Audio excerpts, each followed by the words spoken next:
Guys, Charles Gardner from Milwaukee Journal-Sentinel. Welcome to Milwaukee, and welcome back. Thank you. I guess, Gus, for you, did this kind of come as a surprise, and did it come together quickly? And what are you looking forward to in doing the Bucks games here?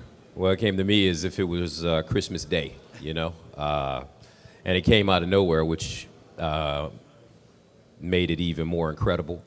I got a call from Mike McCarthy, who was my former boss, who actually hired me to be the voice of the Knicks when I was a young lad. And he said he had been doing some work with the Bucks, and he asked me if I was interested in coming back to the NBA. And I said, yes, can you please make that happen right now? And it took about 3 weeks. I waited with bated breath, hoping that nothing bad would happen, and they changed their mind, and they didn't. And so I'm happy to be here in Milwaukee, one of my favorite cities. And Marques, we talked a little bit on the phone, but I take it you're still as eager for the opportunity as when we discussed. Yeah, well, like Gus said, I mean, it's the NBA. And to have the opportunity, I worked with the Seattle Sonics back in the mid to late 90s with Gary Payton and Sean Kemp and Detlef Schrempf and those great teams, George Karl, who you know well around here. And so I've been out for a while, but to come back in a situation where you've got a great young team, an exciting, a lot of exciting potential, a great young coach in Jason Kidd, just to be here on the ground level and watch this thing come together for me is exciting. And then to be back in Milwaukee, where so many of my fondest basketball memories are. Fondest and bittersweet also, thinking about you know, the Celtics and the Sixers all those years, who we could never get by. But still, all in all, to be back in Milwaukee, be part of the NBA right now, for me is it's an honor, it's a blessing, and it's exciting. I saw you gazing over at that wall with some of those division championship banners. You caught that, huh? I saw that.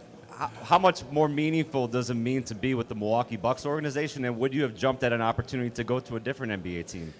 Well, you know, it depends.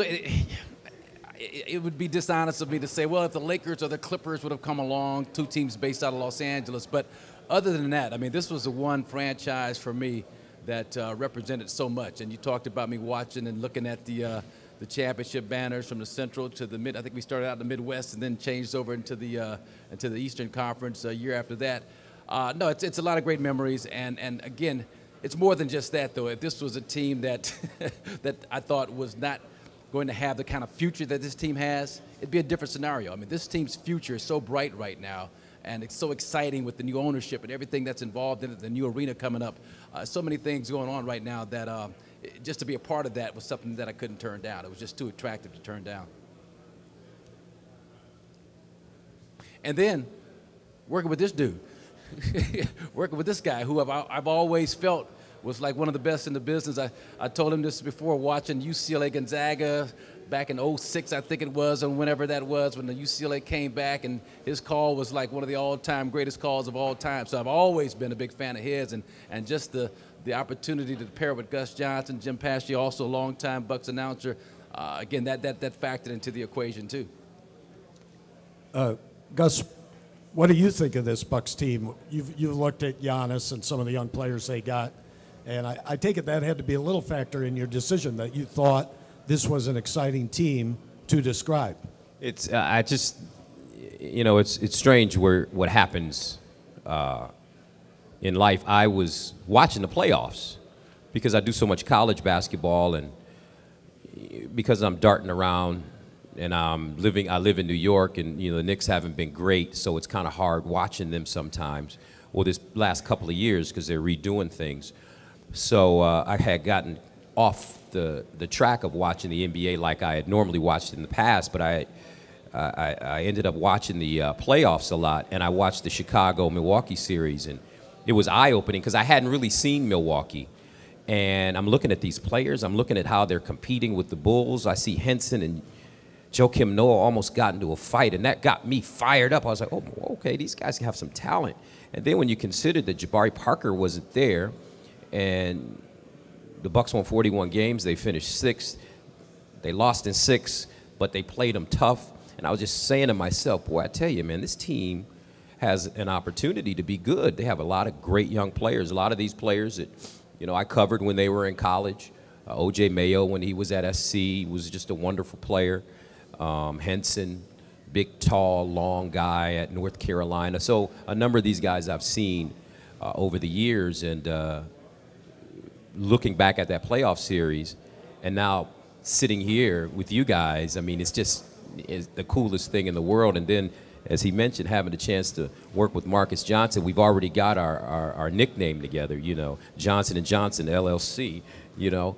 So we're going to have fun. We're going to watch great players and a terrific young coach in a city that's transforming in terms of the plans for the downtown area and the new stadium, and it's going to be fun. Gus, you know, you're known for your catchphrases. Do you have any Bucks ones that you've been working on over the summer? You know what? I have. You know, it's been a short amount of time, but I've been thinking about it. But I'm going to spring it on you when you least expect it, and when it fits. It's all about context, right? So, but I certainly have been thinking about it, and this team has been on my mind a lot, and some of the players and how they fit in my mind, and hopefully in my new Milwaukee Bucks vernacular. And I've been working on Antetokounmpo. More work needs to be done. Giannis.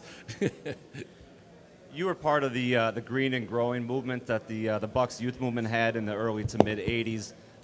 Do you think this might be the most talented young core the Bucks have had since that time? That's a tough one, man. I mean, you know, you're talking about Big Dog and Ray Allen, and who was the third component that they had? Sam Cassell. I mean, that was a good young basketball. What they came within one game, I think, of getting into the finals of the Eastern. I mean, that was a good young basketball team. But I mean, that being said, the thing that impressed me the most was the fact that you get a Greg Monroe, who has a chance to go to the Lakers. Obviously not a good team from last year, but it's still the Lakers, still a lot of tradition. Get a chance to maybe go to the Knicks, you know, not a good team, as Gus just mentioned, but still the Knicks. And he chooses the Milwaukee Bucks. I mean, that speaks volumes to me of just the direction that this franchise is headed in. And then I walk in, and who do I see standing over here as part of the organization? Rod Thorne.